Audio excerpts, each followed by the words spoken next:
पिता से लिपट कर रो रही थी। वहां मौजूद सब लोगों की आंखें नम थी। नेहा ने घूंघट निकाला हुआ था। वह अपनी छोटी बहन के साथ सजाई गई गाड़ी के नजदीक आ गई थी। दूल्हा अविनाश अपने खास मित्र विकास के साथ बातें कर रहा था। विकास ने कहा, यार अविनाश, सबसे पहले घर पहुंचते ही होटल चलकर बढ़िया खाना खाएंगे। यहाँ तेरे ससुराल में खाने का मजा नहीं आया। तभी पास में खड़ा अविनाश का छोटा भाई राकेश बोला, हाँ यार, पनीर कुछ ठीक नहीं था और रसमलाई में रस ही नहीं था। और वो ही कर जोर जोर से हंसने लगा। अविनाश भी पीछे नहीं रहा। अरे हम लोग होटल चलेंगे, जो खाना है खा लेना। मुझे भी यहाँ खाने में मजा नहीं आया, रोटियां भी गर्म नहीं थी।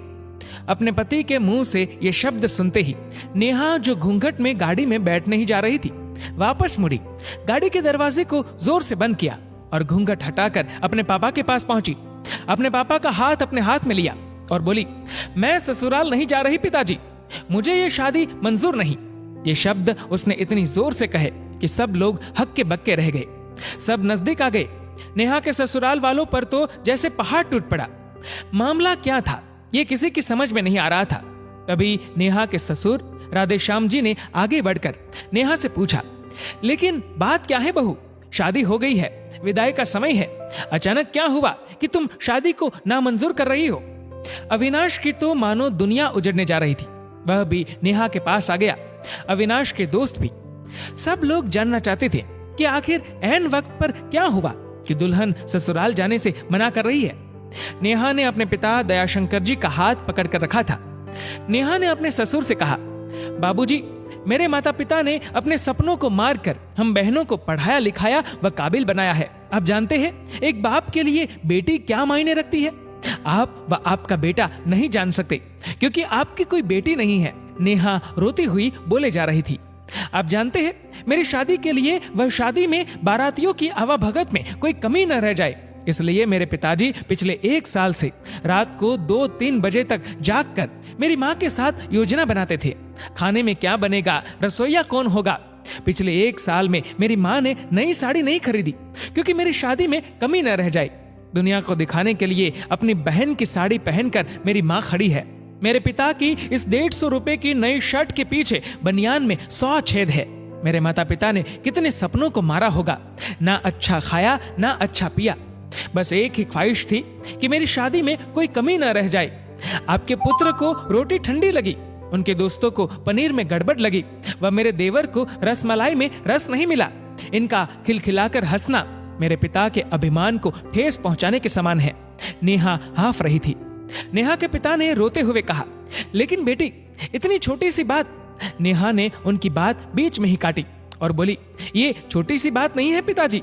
मेरे पति को मेरे पिता की इज्जत नहीं। रोटी क्या आपने बनाई? रसमलाई, पनीर, ये सब कैटरर्स का काम है।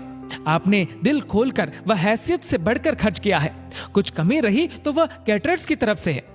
आप तो अपने दिल का टुकड़ा अपनी गुड़िया रानी को विदा कर रहे हैं। आप कितनी रात रोएंगे क्या मुझे पता नहीं। माँ कभी मेरे बिना घर से बाहर नहीं निकली। कल से वह बाजार अकेली जाएगी। जा पाएंगी? जो लोग पत्नी या बहू लेने आए हैं वह खाने में कमियां निकाल रहे हैं।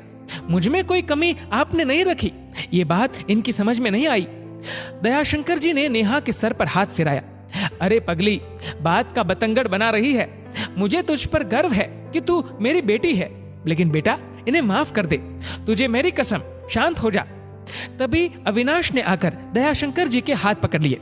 मुझे माफ कर दीजिए बाबूजी, मुझसे गलती हो गई। मैं उसका गला बैठ गया था, रो पड़ा था वह। तभी राधेश्याम जी ने आगे बढ़कर नेहा के सर पर हाथ रखा। मैं तो बहू लेने आया था, लेकिन ईश्वर बहुत कृपालु है। उसने मुझे बेटी दे दी, वह बेटी की अहमियत भी समझा दी। मुझे ईश्वर ने बेटी नहीं दी, शायद इसलिए कि तेरे जैसी बेटी मेरे नसीब में थी। अब बेटी, इन नालायकों को माफ कर दे। मैं हाथ जोड़ता हूँ तेरे सामने। मेरी बेटी नेहा मुझे लौटा दे। और राधेश्याम जी ने सचमुच हाथ जोड़ दिए थे। वह नेहा के सामने सर झुका दिया। नेहा ने अपने ससुर के हाथ पकड़ लिए। बाबूजी, राधेश्याम जी ने कहा। बाबूजी नहीं, पिताजी। नेहा भी भावुक होकर राधेश्याम जी से लिपट गई थी। दयाशंकर जी ऐसी बेटी पाकर गौरव की अनुभूति कर रहे थे। नेहा अब राजी खुशी अपने ससुराल रवाना हो गई थी। पीछे छोड़ गई थी आंसुओं से भीगी अपने माँ पिताजी की आंखें, अपने पिता का वह आंगन जिस पर कल तक वह चहकती थी। आज से इस आंगन की चिड़िया उड़ गई थी किसी दूर प्रदेश में और किसी पेड़ पर अपना घरौंदा बनाएगी।